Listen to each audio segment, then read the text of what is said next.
Hi, it's Bianca, and I kind of want to tell you in full about my anxiety story.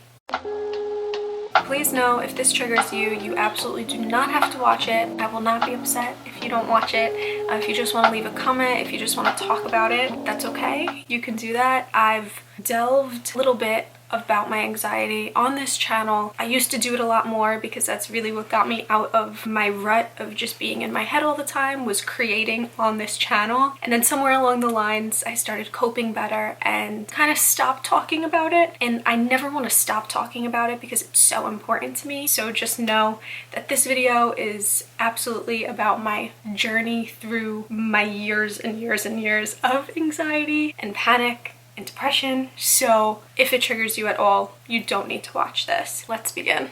From the beginning, a land before time, I was in the 4th grade. The 4th grade is where I would like to think my anxiety began. One day, all of a sudden, I started thinking about my breathing patterns.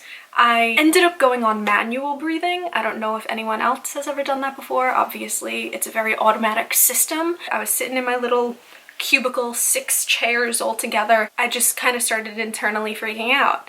And I was like very noticeably understanding my breath, why I was mentally trying to control it, and why I couldn't get it back on track. And I actually looked at this girl that sat across from me. Her name was Ashley. I didn't say anything, but in my head, I was like, does Ashley think this way?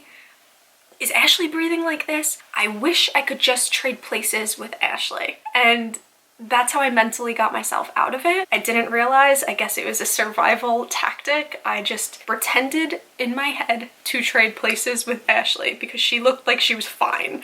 Then it kind of went away. That started happening a little bit more and more. One day I just kind of forgot about it. Middle school was fine. I was just weird and sad. Middle school, my grandparents died, my parents got a divorce, and I got pulled out of the only thing that made me happy, which was dance competition, because we couldn't afford it. I don't know if that's what started this whirlwind of sadness for the rest of my life. But it's okay because I ended up going back and then slightly feeling like excluded / bullied out again. But it was my choice to leave this time, so at least I had the control. High school is where shit really hits the fan. When I mean shit hits the fan, I mean anxiety in all forms of everything. It's when I really understood the term, really knew that I had it, really knew that it was probably never going to go away. It still sucks. Like, I wonder if there was another path I could have taken to just not be this ball of nervousness. Again, I can't really recollect the first time in high school I had an anxiety attack. I just know that it happened often. And I'm somewhat pretending my first anxiety attack in high school was when I went deaf in my left ear. It's usually always something physical with me that triggers it because I don't like the feeling of feeling like I am not okay. And I'm sure this happens to a lot of people. Not that you just like randomly go deaf in your left ear, but like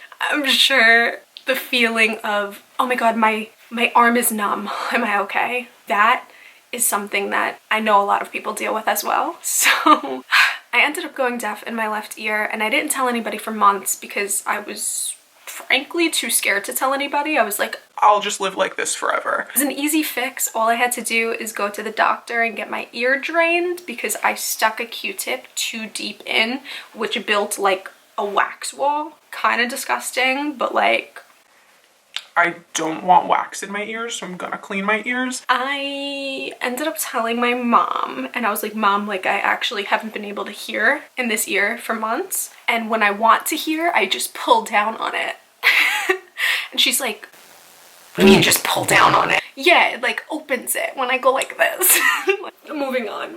Freshman and sophomore year of high school were kind of a blur. It was strange. I know that I was anxious. I know that I was like kind of crying a lot, but it was fine. I just remember going to music festivals, going to live shows, concerts, places with my friends, parties, kind of numbing my irrational fears with like somewhat bad tendencies, but like I'm a teenager and I'm angsty, and that's okay. Through my anxiety story, I also remember missing school a lot, which I think is the #1 sign for anybody. If you physically can't make it somewhere, that's kind of where it becomes a problem. There would be days where I would travel to school. Now note, I would commute to the city for school, so it would take me like an hour and a half. I'd have to get on a train, and then a boat, and then a train. So I would take the train to the boat. I would take the boat, I would get off the boat, I would decide that I was too anxious to go to school and I couldn't physically get on the subway. So I would get right back on the boat, like in a big circle, go home, make my mom leave work, come pick me up, and then I would just sit on the couch and go on Tumblr and vent my thoughts, my rants, my sadness. It was strange because my mom would always be like,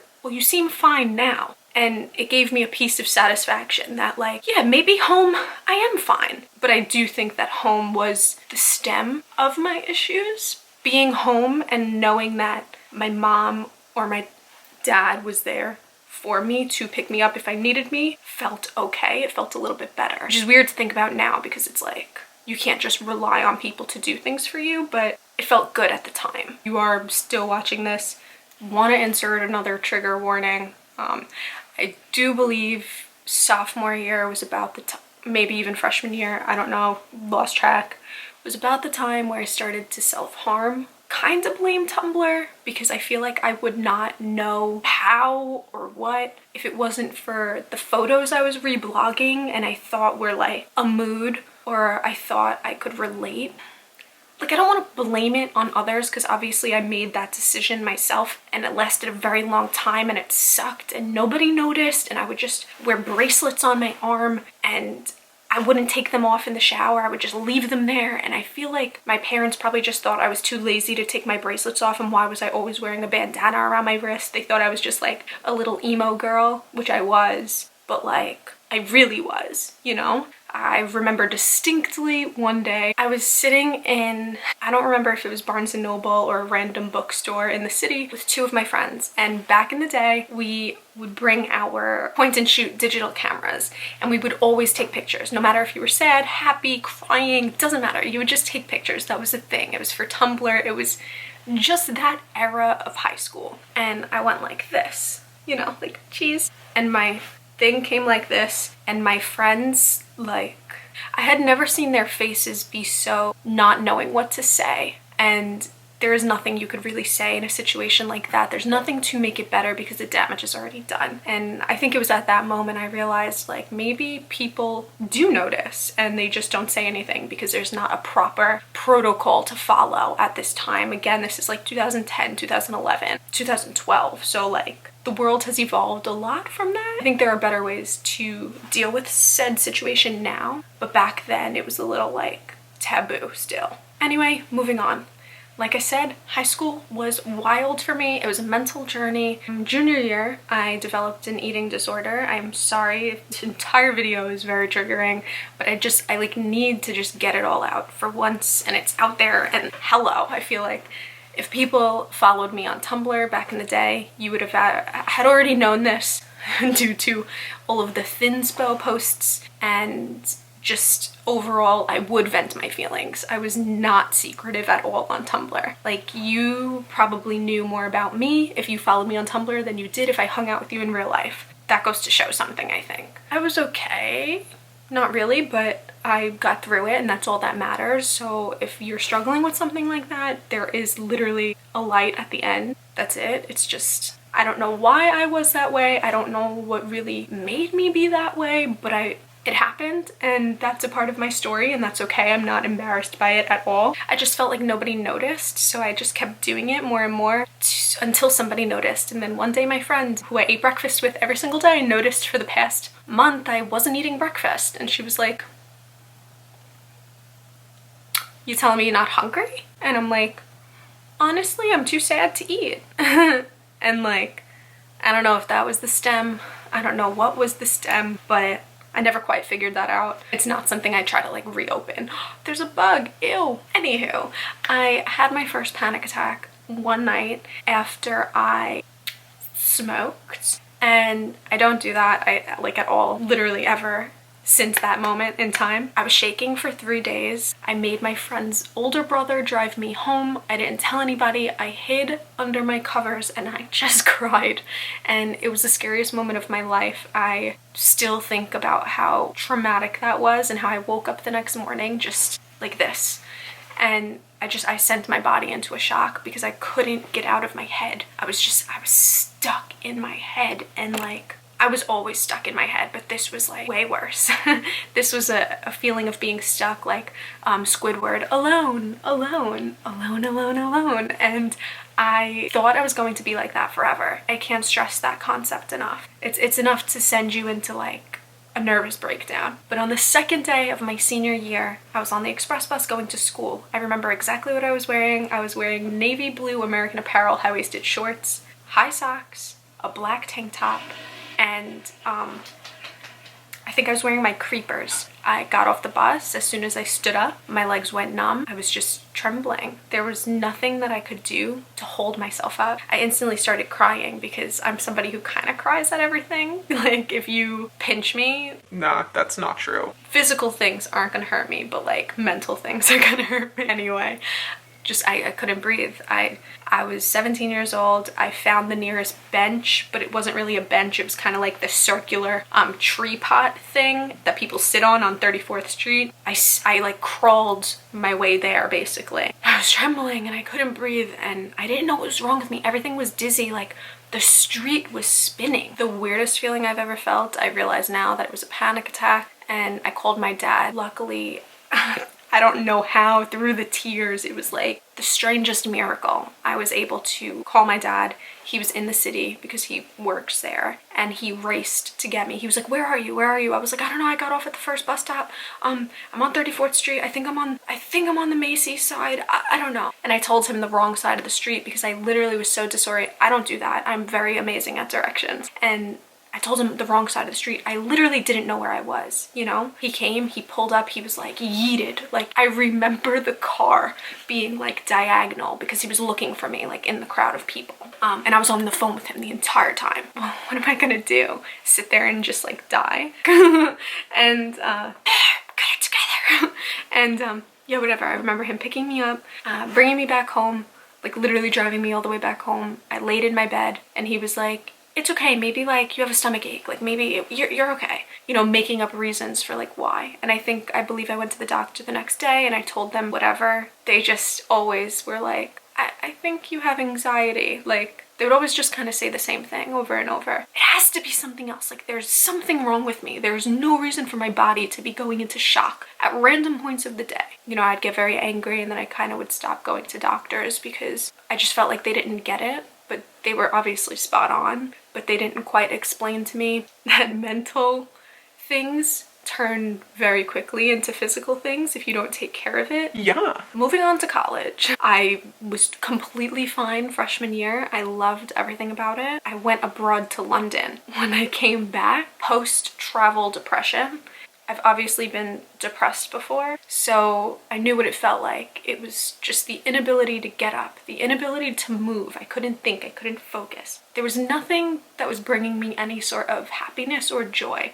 I was just kind of miserable, and it was because I was back home. I kind of moved past that, and then when school started up again in the fall, like low-key had a nervous breakdown. I couldn't physically go to school, and I would only take online classes because I was afraid that I was afraid that I was going to either pass out, throw up, or literally on the commute. Why the hell would I think that way? It sucked. Every day I would wake up and be like, I can't go to school. I feel like I'm gonna pass out. Just my anxiety talking. So yeah, whatever. This is becoming a tad long and we haven't even gotten to my most recent anxieties and actual panic disorders. When I graduated, shit was weird. Obviously, you graduate, you're like, I've been in school my entire life. I've also been working half of my life, and now I'm unsure if this is what I enjoy. From 2017 to 2018, I was fucked up. I would get 10 plus panic attacks a day. That's not normal. People get like maybe one in their lifetime. I stopped driving because I was afraid I was gonna have a panic attack, and when For me, physically, a panic attack is just like complete loss of your body. Like my arms just get stiff. And if I'm driving, my arms are stiff. What if my foot doesn't move and I can't brake and then I crash a car and then I go into a tree? I wasn't able to go to the store, like any store. I'm not talking about shopping. 1000% could not do that. Grocery store. If I needed to go and get myself food, I would walk into the grocery store. The bright lights would trigger me for some reason, and I would just start shaking and crying, and I would collapse on the floor. And it wouldn't matter if I was with somebody or if I was not with somebody, I would just collapse. If I was with somebody, I would hold them so tight that I would hurt them.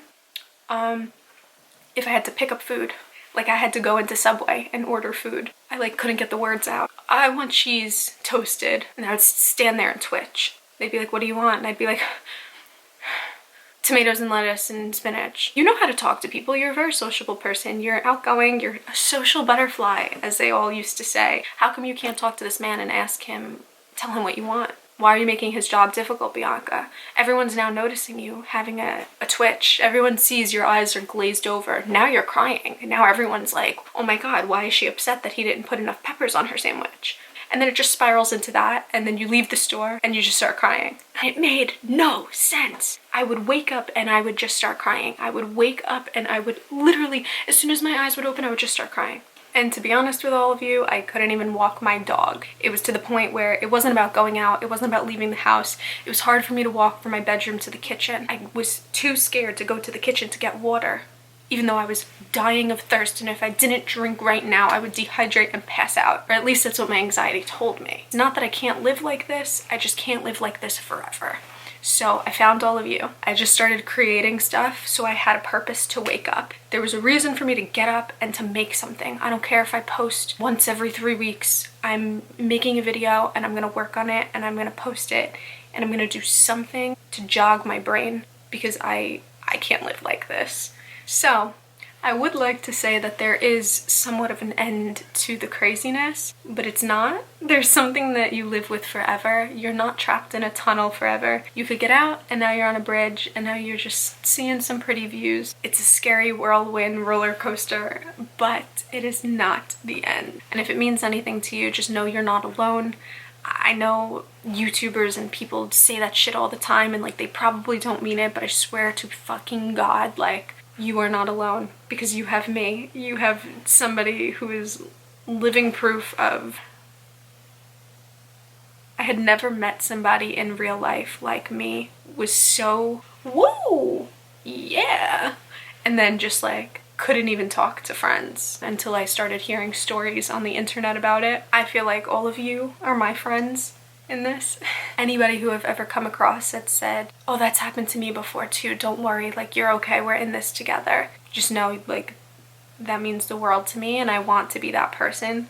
For any of you who feel like you don't have anybody to relate to and like your family doesn't understand it and nobody you know has anxiety and nobody you know has a panic disorder where like actually get excited about things and then it turns into a panic attack because your brain knows that you have panic attacks often. So it's like, oh yeah, it's a panic attack. She's not happy. She's just going through a mental block right now. Anyway, I can't express enough how appreciative I am of all of you who have commented on some of my anxiety videos or have commented on my TikToks or just random posts or stories that I've made about having bad days. And I want to reciprocate that somehow, and please use the resources that I listed in my description. And I hope you guys enjoyed this video. I know I'm trying to end it on a really good note because it's not meant to be scary. If you liked this video at any point, please give me a thumbs up, subscribe down below, and follow me over on Instagram. And also, if you want to follow me over on TikTok, I have been trying to incorporate a lot more mental health things to open up conversations on TikTok, so that would be super cool. I'll see you guys in my next video. Bye!